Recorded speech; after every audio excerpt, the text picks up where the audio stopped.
Hello, welcome to this video.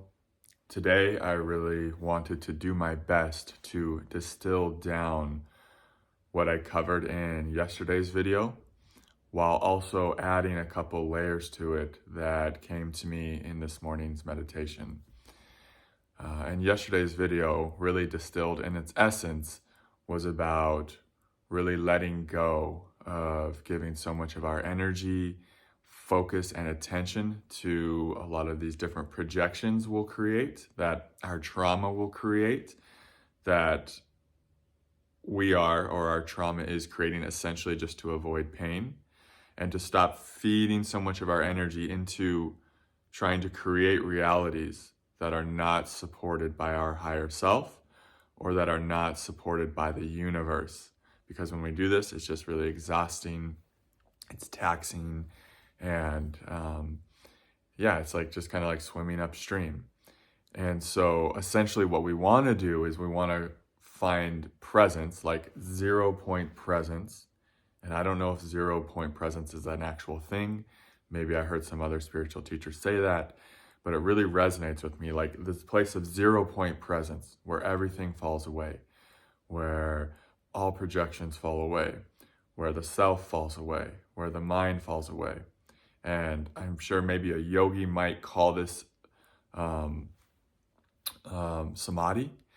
but I'm not a yogi, and I don't really actually know if this is samadhi. To me, samadhi denotes something even deeper. And there's levels to this. There's levels to connecting to the absolute, right? And there's a lot of people on YouTube that can talk about that a lot better than myself. But for me, just like this place of 0-point presence is a real place where it's like, it's not a dead place either. It's where you're everything and nothing at the same time. So you are empty of all concepts of yourself, of all ideas about yourself, of all stories.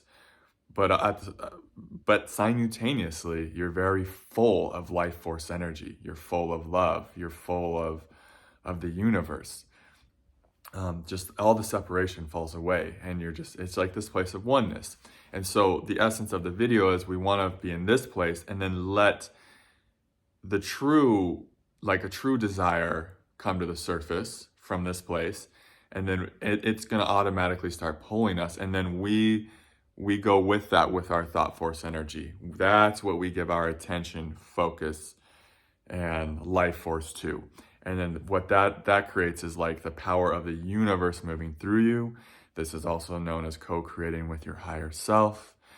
Because it really takes getting to the 0-point presence type of state, place of being, to really feel what is true for you. So this is why, we create a healing journey. This is why consciousness creates a healing journey, is because a lot of times we can't connect to the 0-point presence state of being because there's too much trauma in the body, and the trauma keeps pulling us off into these projections. And that's why these projections even exist. They're just these projections that aren't true, and they're just us seeking pleasure and avoiding pain. They're offsprings of all the trauma in the body, actually.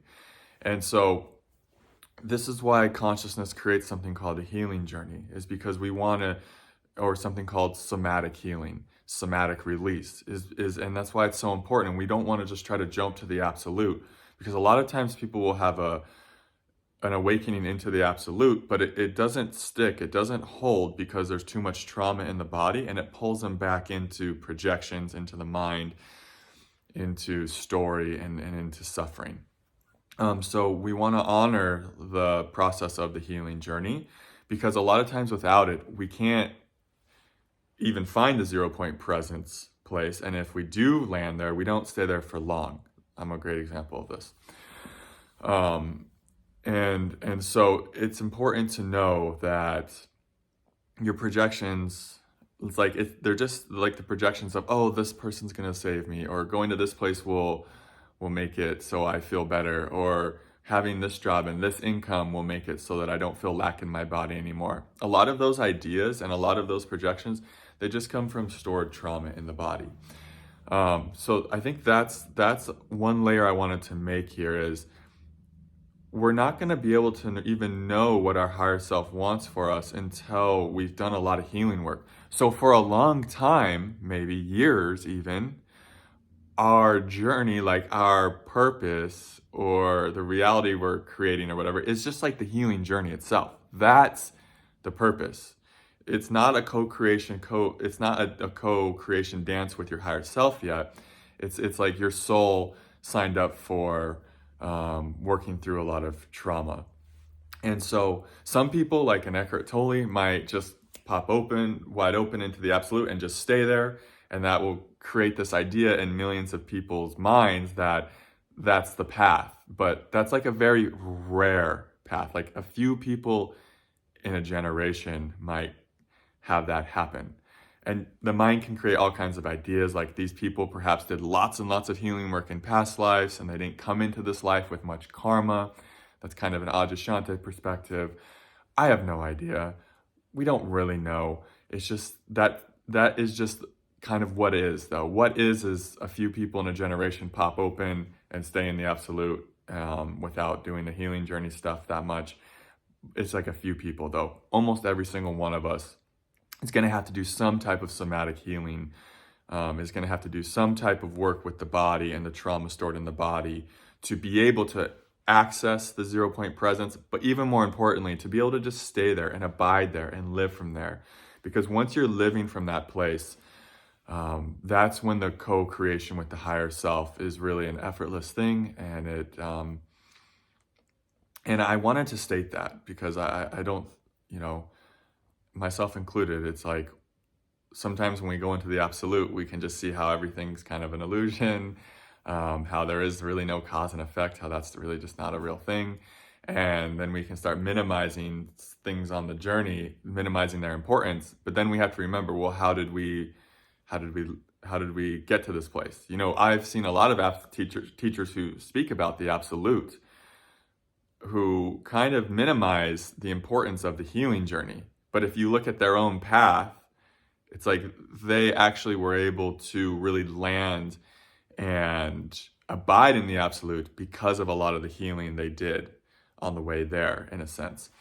So that's the first, that was like one of the layers that came to me about this path and why we even project in the first place, and why we're not able just to go straight to presence and then, let presence guide us and then, go with the presence as far as co-creation goes. And the second of three things that came to me is sometimes our projections, a lot of times actually, we need to at times just take them to the very end or go to the very bottom of them. So our trauma will project something like, this person's going to save me. We can know conceptually like, oh, that's a lie. No person can save me. My happiness doesn't lie in someone else. It's from within. We can know that truth. But somehow we need to, sometimes, some of us, I'm just going to speak for me. I needed to experience these things out in my bones, in my own body.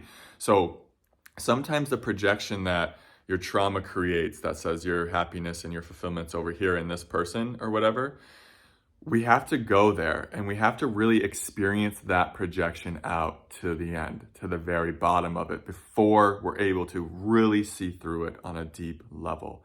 And it can be a person, it can be a job, it can be a certain amount of money. Maybe we need to go make $1 million before we can see through the projection that more money won't make us happier. Maybe we need to go live in the place that we think will make us feel whole and complete, before we can see through the idea that a location doesn't hold for us our happiness and, fulfillment or whatever.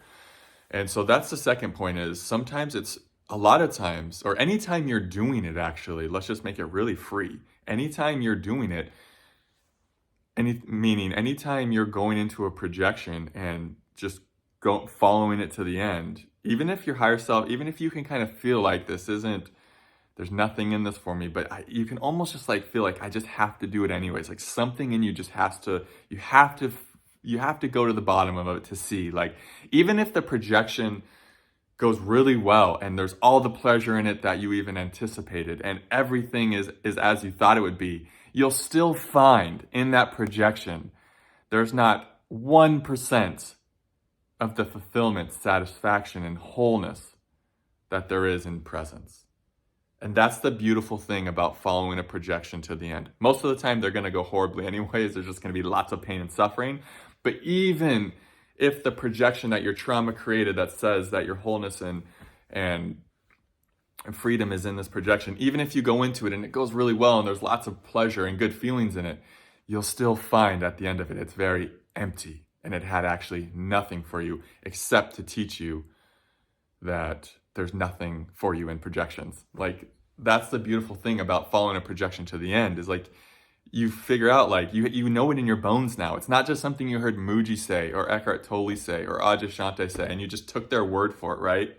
You actually got to go into it and discover for yourself that there's nothing there. That, oh, that person actually isn't gonna make me happy, or that amount of money actually didn't satisfy the lack in my body. You know, it didn't do anything for me.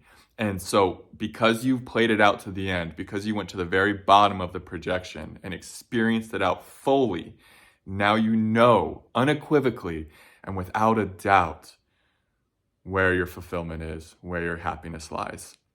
And that's obviously from within. That's from connecting to presence, connecting to yourself.